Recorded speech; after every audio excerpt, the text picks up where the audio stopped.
¿Qué tal? Buenos días. Bienvenidos a la iglesia Venid y Ved.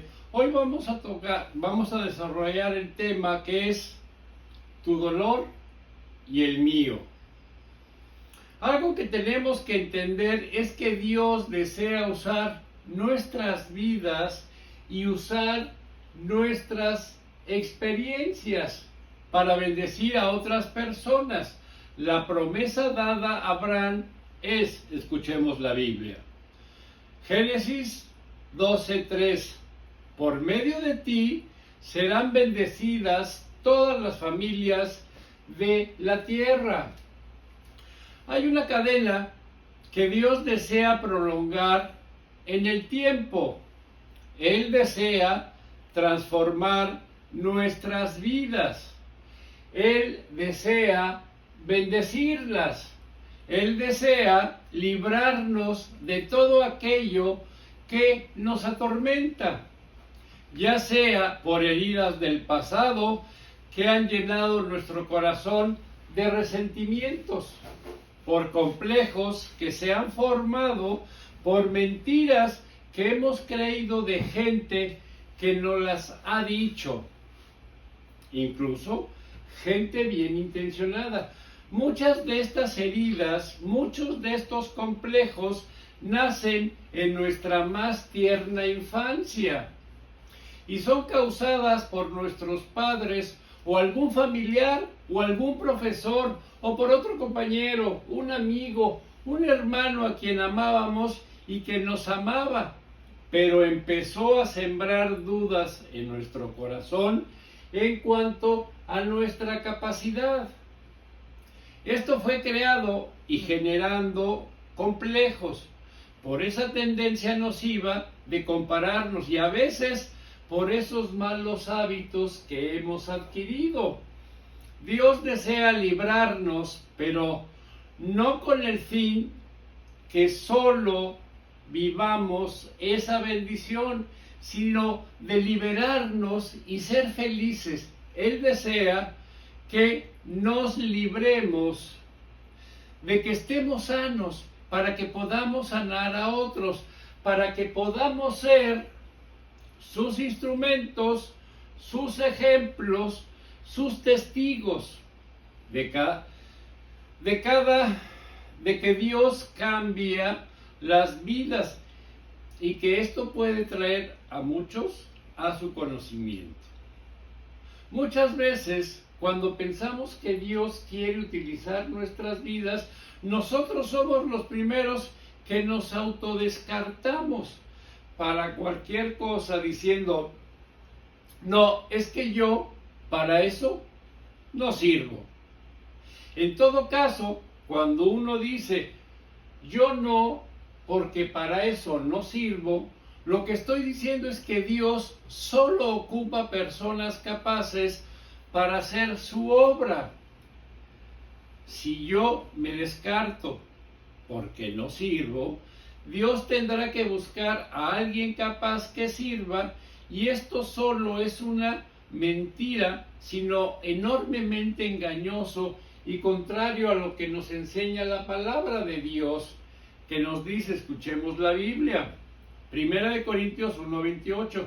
Dios ha escogido a la gente despreciada y sin importancia de este mundo, es decir, a los que no son nada, para anular a los que son algo. Es lo que Dios ha escogido precisamente para avergonzar al que se creía algo, al que tenía recursos, dinero, fama, poder en la sociedad, o era inteligente, según el criterio de los hombres. A todos estos Dios menosprecia, porque precisamente lo que muchas veces mantiene lejos de Dios de mí y a mí lejos de Dios es mi capacidad. Si lo recuerdan, esta fue la lucha de Pablo.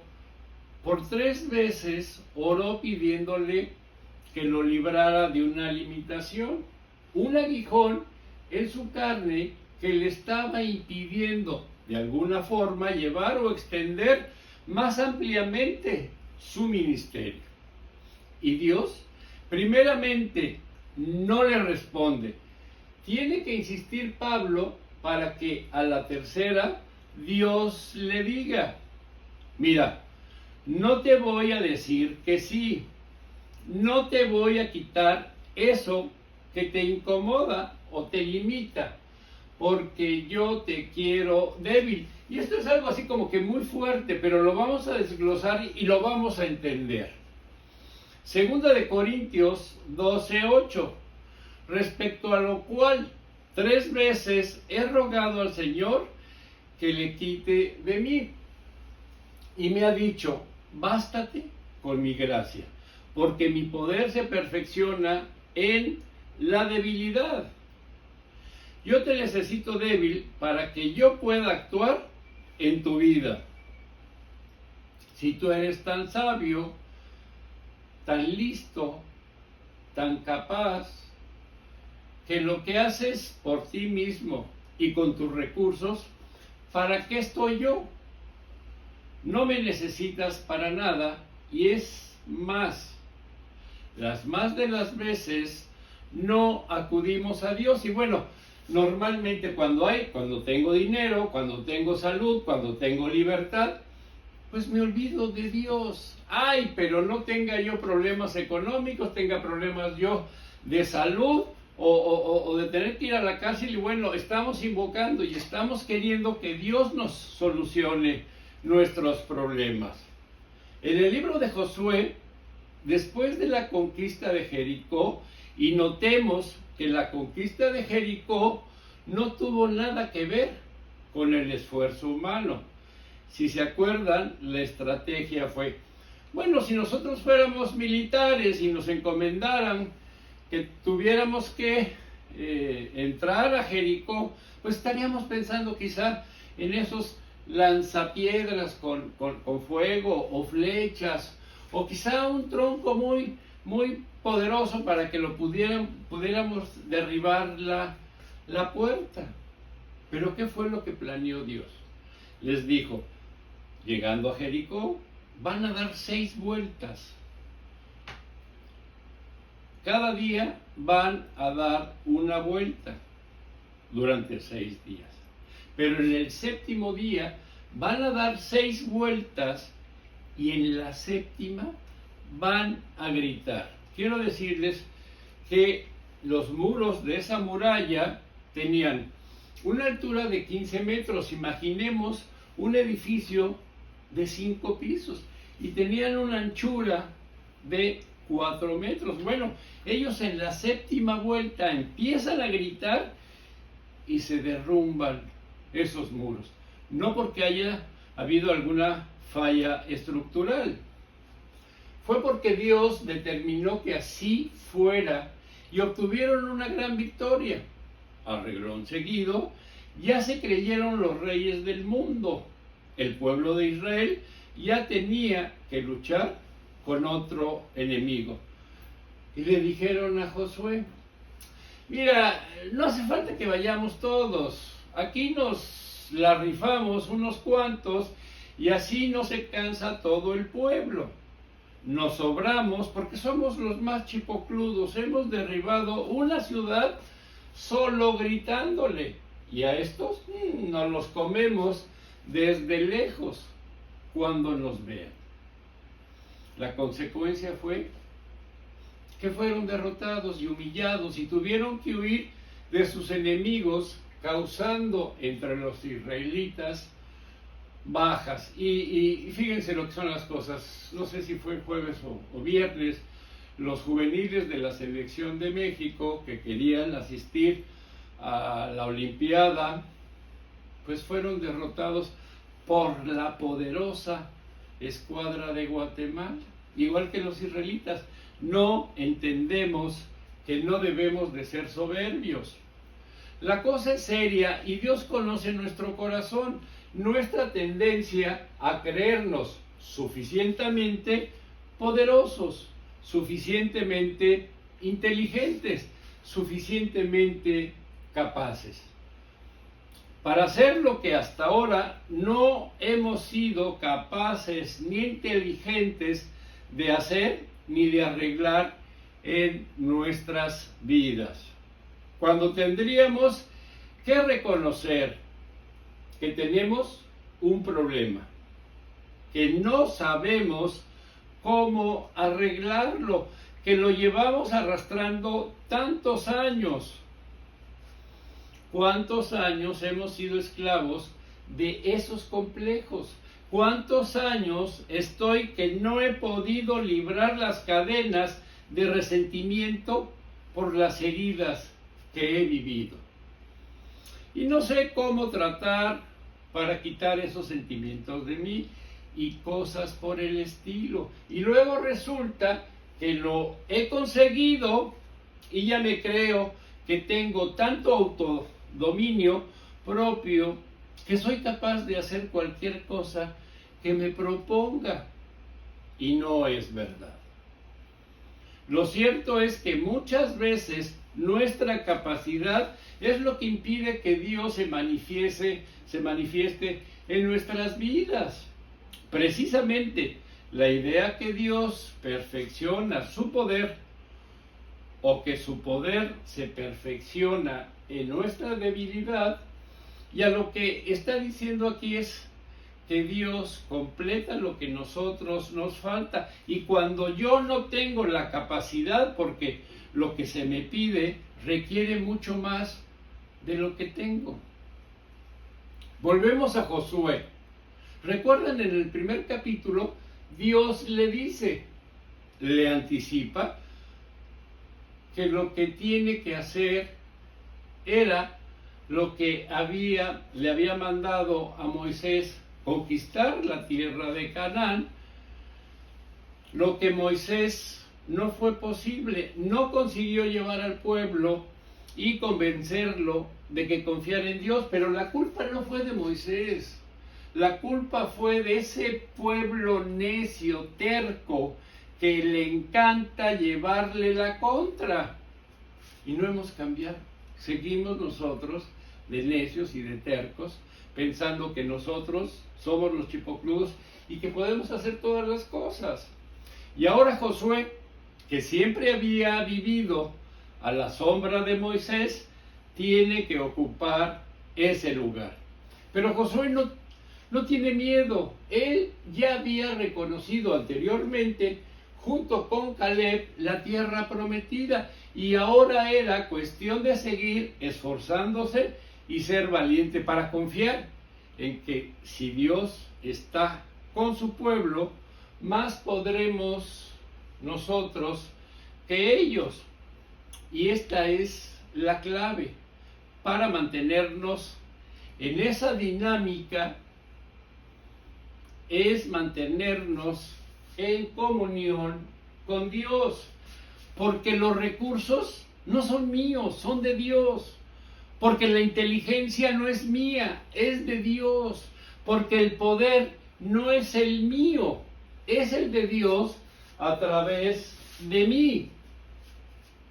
Y precisamente cuando Dios quiere tomar mi vida herida, maltratada, pero ya ahora, por fin, sanada, para sanar a otros, para bendecir, para ayudar a otros, lo que se espera de mí es que yo comparta, no de mis puntos fuertes, porque cuando se comparte lo bueno que somos en ciertas cosas, lo único que se consigue es la comparación.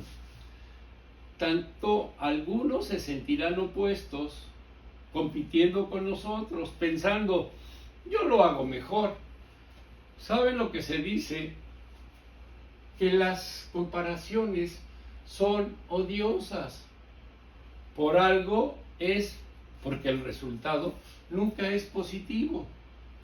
Se despierta una parte, la competencia o el sentimiento de frustración. Yo nunca podré ser como él, yo nunca podré alcanzarlo. Pero cuando compartimos tus debilidades, tus heridas, tus hábitos, tus complejos, de los que aún te estás recuperando, muchos se van a sentir identificados contigo. Ya lo he comentado anteriormente, personas que experimentaron el estar en drogas y gracias a que otros en su rehabilitación fue por medio de acercarse a Dios, hoy les enseñan la salida. Y ellos han conseguido más que psicólogos, que psiquiatras y otro tipo de organizaciones arrebatar de las drogas a multitud de jóvenes. ¿Por qué? Porque efectivamente yo le puedo decir la teoría, las cosas malas que hace la droga, y le puedo hablar de cómo salir de ello y cómo fortalecerse y cómo. Y él me dirá, sí, para ti es muy fácil decirlo porque tú no has tenido la familia que yo he tenido, no has vivido los problemas que yo he vivido, ni tienes la cadena que yo tengo. Para ti es muy fácil hablar, pero cuando se lo dice a alguien que ha vivido sus experiencias y además conoce, porque estuvo como él o peor que él, cuando lo ve, dice, dime a dónde tengo que ir, a dónde fuiste tú, y esa es la eficacia. A mí la gente que más me ha bendecido, de las que puedo recordar, personas que me han estimulado a crecer, que me han estimulado a querer hacer las cosas en mi vida, son personas que no me compartieron acerca de sus logros, sino que me hablaron acerca de sus dificultades, de sus luchas, de sus problemas, para ser perseverantes en su tiempo devocional, de sus crisis de fe en cuanto a la respuesta de Dios a sus oraciones o cosas por el estilo. Ahí he podido empatizar, me he podido identificar, he podido ver mis luchas en ellos y su trayectoria y cómo luchaban por querer mejorar, cambiar y crecer, y esto me ha contagiado y me ha llevado a buscar crecer y cambiar. Y me gustaría que esta mañana pudiéramos reflexionar juntos en la siguiente cuestión: ¿por qué Dios permite este dolor? ¿Por qué Dios ha permitido que me hirieran mis padres u otras personas, o que me defraudaran, o que me mintieran en cuanto a mi valía? Y esto dio en mí complejos o resentimientos. Y me gustaría dar 4 respuestas. Como siempre, entendemos que esto no es exhaustivo, no son las únicas razones. Unas, sencillamente, porque vivimos en un mundo caído, con una naturaleza caída, y esto hace que haya gente que se mueva por egoísmo y nos engañen. No porque nosotros seamos buenos o malos, indistintamente. Igual llueve para justos e injustos. Igual vienen las crisis económicas, igual vienen los problemas sociales, igual muchas veces, pues, que me despidan de un trabajo. A veces es por mi identificación con Cristo, o se alude por los motivos de oración o por la iglesia perseguida. A nosotros nos es fácil ser cristianos. Y bueno, lo de fácil lo entrecomillamos. Pero hay lugares en el mundo hoy en día donde identificarse con Cristo cuesta la vida, o tenerse que marcharse, en donde tienes trabajo, familia, y esto está ocurriendo hoy en día, y no es porque seamos peores, que nosotros no es un castigo, no, sencillamente tiene que ver con la identificación con Cristo. Él nos advirtió, si conmigo han hecho esto, ustedes no esperen algo mejor, en el mundo tendrán aflicciones. Él nos invita a confiar, Él también venció al mundo y nos da esa victoria. Porque ¿por qué Dios permite el dolor? Solo por puntualizar, que es mi convicción personal, y es que el mal nunca viene de Dios, nunca puede venir de Dios. Es más, Dios no nos castiga. Es verdad que Dios nos corrige, nos disciplina, porque nos ama como a un padre. Pero Dios no nos castiga porque Él es justo, porque todo el castigo que había sobre nosotros por nuestros pecados fue llevado por Jesús a la cruz.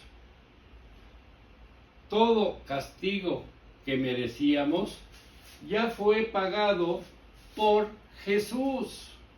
Y Dios no nos va a castigar dos veces por el mismo pecado. Eso sería injusto.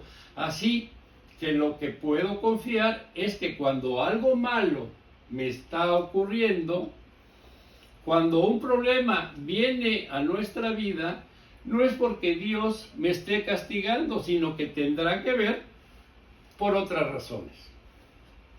Si Dios lo está permitiendo, y esto tiene que ver con lo que quiero que reflexionemos esta mañana, la primera razón es porque nos ha dado el libre albedrío. Es verdad que Él nos pudo haber hecho sin libertad como robots, pero Dios quiso desde el principio que las personas se relacionaran con Él, sea porque le aman libremente, porque escogieron tener una relación voluntaria, y para ello nos dotó de libertad. Y esa voluntad libre no solo es una bendición, sino que a veces es una carga, porque muchas veces esa libertad para escoger y para hacer nos lleva a tomar decisiones equivocadas, cuando no malas directamente, porque a veces elegimos lo que está mal y eso trae consecuencias dolorosas a nuestras vidas y a las vidas de las personas que están a nuestro alrededor. Estoy convencido que a Dios no le gusta que suframos, como seguramente a ustedes no les gusta ver sufrir a sus hijos, pero es parte del paquete que viene con la libertad. Y Dios va a respetar nuestra libertad. Dios no nos envía al infierno, cada uno elige ir allí y lo hace cuando desecha, cuando rechaza, cuando renuncia a todo lo que Dios ha hecho a su favor. Aunque esto a Dios le duela, Pablo nos dice que Dios, escuchemos la Biblia, dice en 1 Timoteo 2:4, que quiere que todos se salven y lleguen a conocer la verdad. Y es verdad que esto es así, y lo que ha demostrado, porque al final, ¿qué más podría hacer Dios por nosotros? Y al final nos ofrece el regalo del perdón, de su amor, de su salvación y de la vida eterna, sin ningún costo para nosotros. Lo único que tenemos que hacer es aceptarlo, reconocerlo como nuestro único y suficiente Salvador y entregarnos y rendirnos. Lo único que nos pide es que ejerzamos nuestra libertad para aceptarlo o para rechazarlo. Ya no queda que hacer. Jesús exclamó en la cruz, Juan 19:30, consumado es. Él puntualmente dice esto, se ha cumplido. con todo lo que se quiso hacer. Ya no hace falta añadir nada más. No hay más que hacer ni por parte de él ni por nuestra parte. Ahora solo podemos ejercitar nuestra libertad para decir sí o para decir no. Y esto traerá consecuencias de las que nosotros solo seremos los responsables. La segunda razón por la que Dios permite a veces esas experiencias que nos causan dolor es para llamar nuestra atención. El dolor es como esa luz de advertencia en la parte trasera del coche. Él puntualmente, no, ya me equivoqué.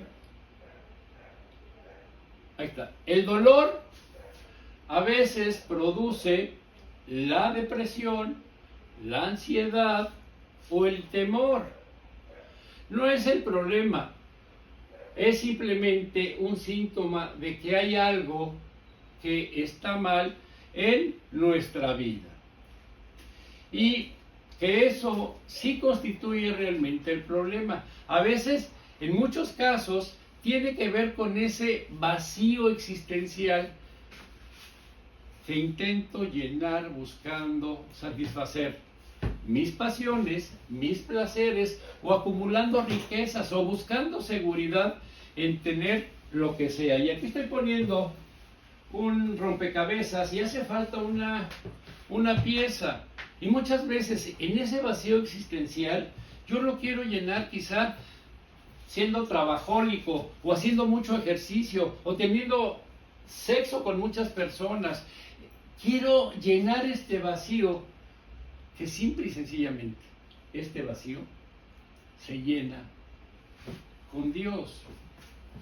Y al final uno se siente en esa especie de círculo vicioso de que cada vez tiene más, pero que necesita un poco más y que nunca es suficiente.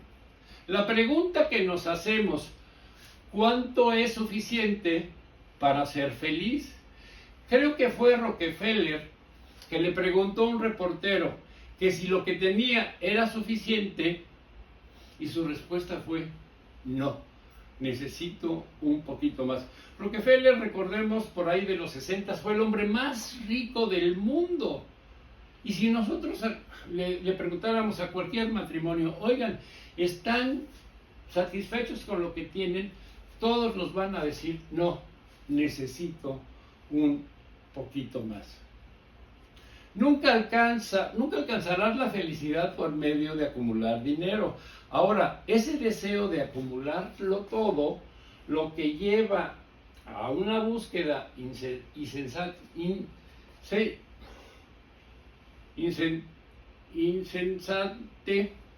una búsqueda insensate, es un síntoma de que hay un vacío, una insatisfacción dentro de nosotros.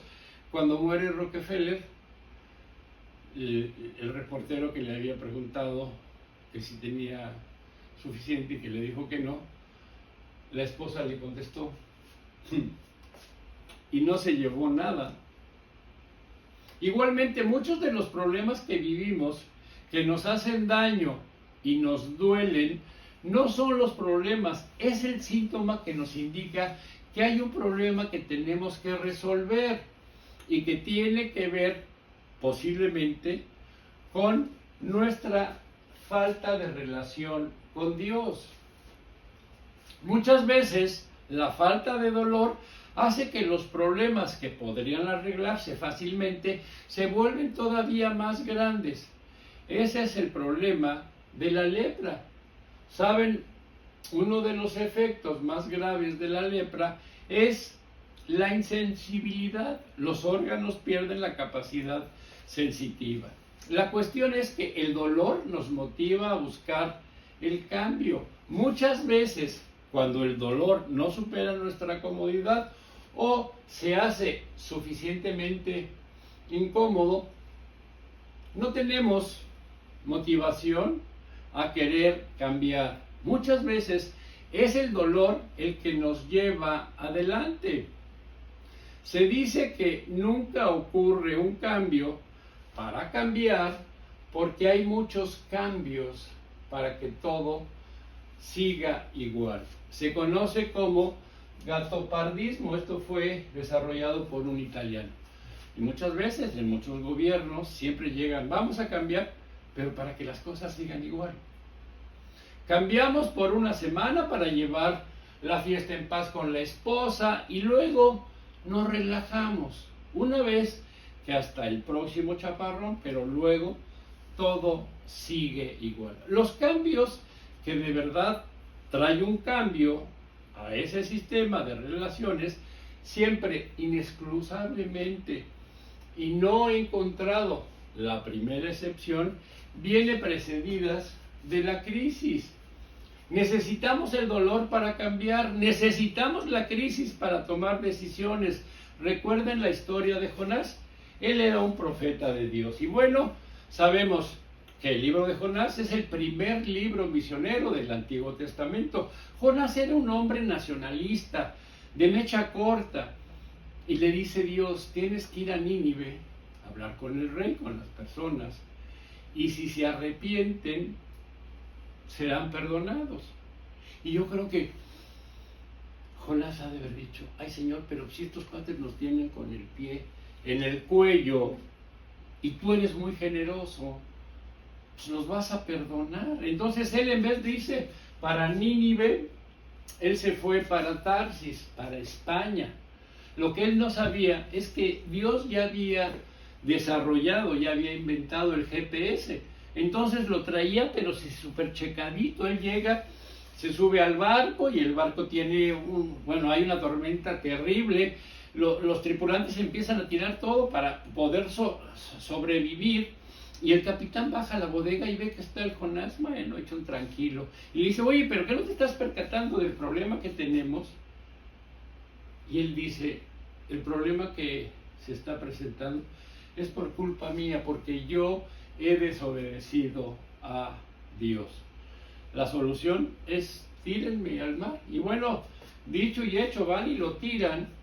Y me gusta mucho porque en un versículo dice, y Dios tenía preparado un gran pez. Entonces llega el pez, lo engulle, y él se queda 3 días y 3 noches en total oscuridad para reflexionar y para pensar. Al tercer día va y el pez y lo tira a tierra firme. Hasta que al final se rinde. Desde luego, ¿cuánto orgullo cabe en el corazón de un hombre? ¿Cuánto tiempo nosotros duramos en mantenernos en nuestro orgullo, en cosas que nos han llevado a situaciones que son tan dolorosas para nosotros?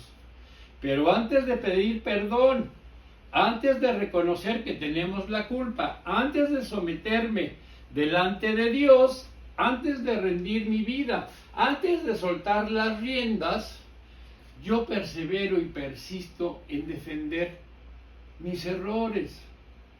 Yo lo voy a conseguir. Yo lo controlo. Yo puedo. Déjame solo. Y al cabo de 3 días, Jonás declara desde el vientre del pez. Escuchemos la Biblia.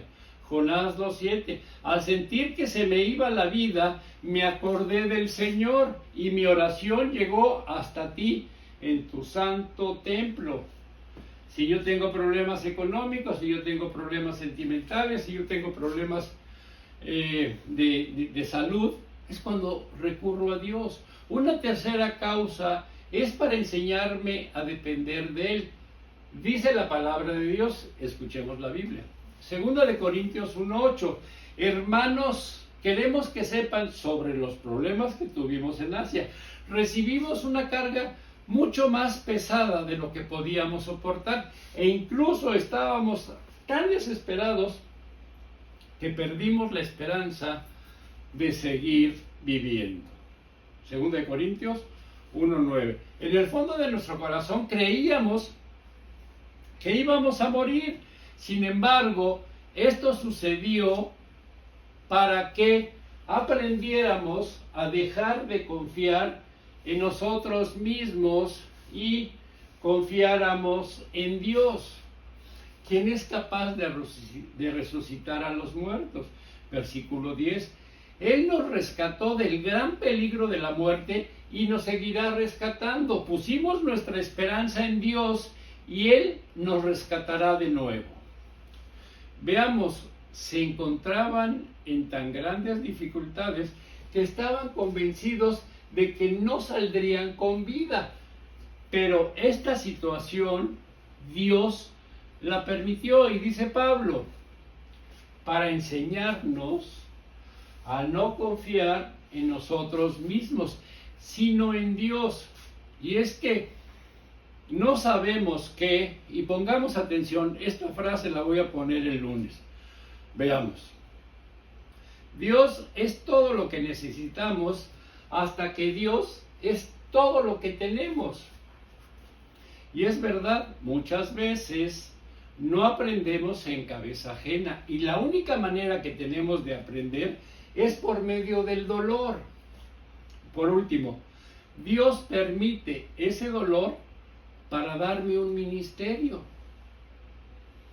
porque el dolor me hace humilde, me hace empático, me hace sensible a las necesidades de todos, de otros, enseñando en primera persona, porque sabemos lo que alcanza al corazón, lo que sana, lo que es como un ungüento, como un bálsamo para el herido. En ese sentido, Dios busca precisamente que nosotros podamos ayudar a otros a través de nuestras propias experiencias. Lo que les dije al principio, ¿quién puede ayudar a alguien mejor que quien pasó por esa experiencia? Dios quiere reciclar mi dolor para que pueda ayudar a otros, pero para eso tenemos que estar abiertos y ser honestos, abiertos para mostrar lo que hemos vivido, para mostrar nuestras debilidades. ¿Por qué? Si guardamos esa herida para nosotros, vamos a desperdiciar esa experiencia. En Génesis se nos presenta la historia de José, y ustedes saben, José, sus hermanos le tenían un odio, una envidia, lo quisieron matar, lo venden como esclavo, posteriormente, injustamente lo calumnian y se va a la cárcel. Pasa el tiempo y entonces Faraón tiene un sueño de las vacas gordas y las vacas flacas, y quiero aquí hacer un paréntesis. Todo matrimonio, sin excepción, cruza siempre, al menos por una vez, por ese valle de vacas flacas. Seguimos. Entonces, José, después de estar en la cárcel, después de decirle a Faraón lo que tenía que hacer, él se convierte en el número 2 del imperio egipcio. Él decidía, él hacía todo. Y bueno, pues sus hermanos, con la necesidad de alimentos, ellos empiezan a interactuar. Y ya al final, cuando él les dice, yo soy su hermano, en el versículo 20 del capítulo 50 dice esto: es verdad que ustedes pensaron hacerme mal, pero Dios transformó ese mal en bien para lograr lo que hoy estamos viendo, salvar las vidas de mucha gente. Dios no evitó el dolor que tuvo que pasar José. Dios no le privó a José de todas estas experiencias tan dolorosas que ya comenté. Y seguramente en nuestras vidas hay personas que nos han hecho mucho daño, pero Dios puede tomar todo eso y utilizarlo para bien, para ayudar a otras personas, para salvar a gente que ahora se está perdiendo.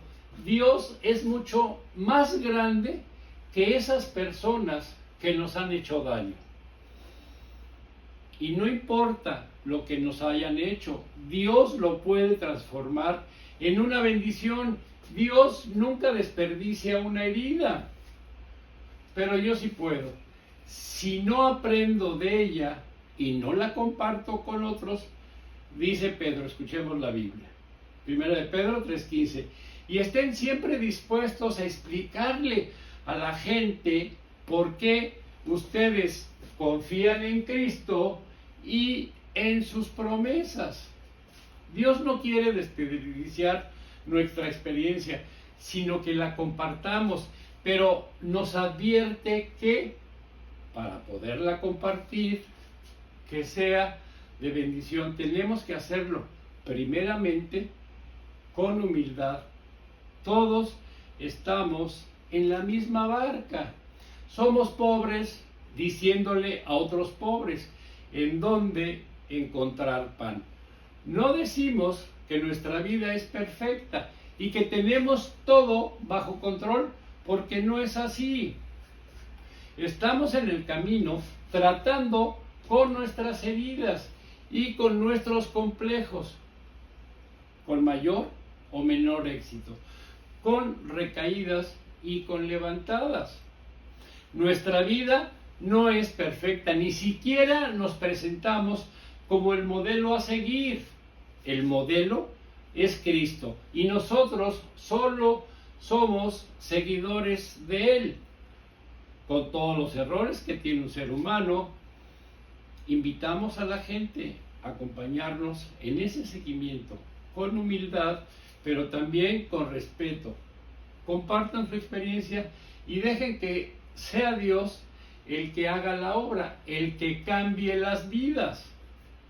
Mostremos empáticamente que estamos como ellos, que no somos mejores y que ahí está la gracia de Dios, que sin ser buenas personas, sin ser perfectos, Dios nos ha amado, nos ha venido a buscar, nos ha sacado en el pozo en el que estábamos.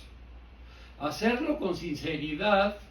Si queremos bendecir a otras personas con nuestra experiencia, debemos de ser transparentes. Esto nos coloca en una posición de vulnerabilidad, pero es necesaria esa sinceridad cuando compartimos.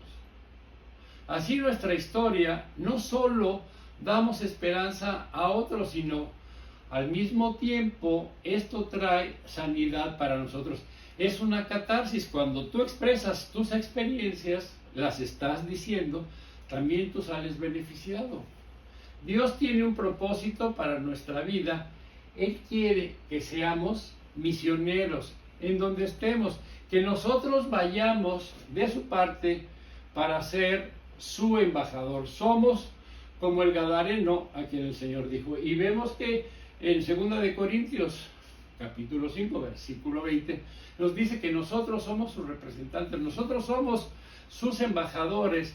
Por medio de nosotros, cuando trabajamos en la obra, llevamos y hacemos la voluntad del Señor. Dice la Biblia, Marcos 5:19, mas Jesús no se lo permitió, sino que le dijo, vete a tu casa, a los tuyos, y cuéntales cuán grandes cosas el Señor ha hecho contigo y cómo ha tenido misericordia de ti. Dios nos tiene aquí con un propósito. ¿Te has preguntado cuál es el propósito en tu vida? ¿Para qué estás aquí? Mi Dios y Padre bendito, te damos muchas gracias que hoy domingo nos diste vida, salud, alegría, paz, protección. Te pedimos, mi Dios, que se nos quite esa pena, que se nos quite esa vergüenza de querer compartir, de querer expresarle a otras personas nuestros errores, nuestros problemas y poderles indicar cuál es el camino correcto. Mi Dios, te pedimos que nos ayudes. Esto en el nombre de tu Hijo amado Jesucristo. Gracias y buenos días.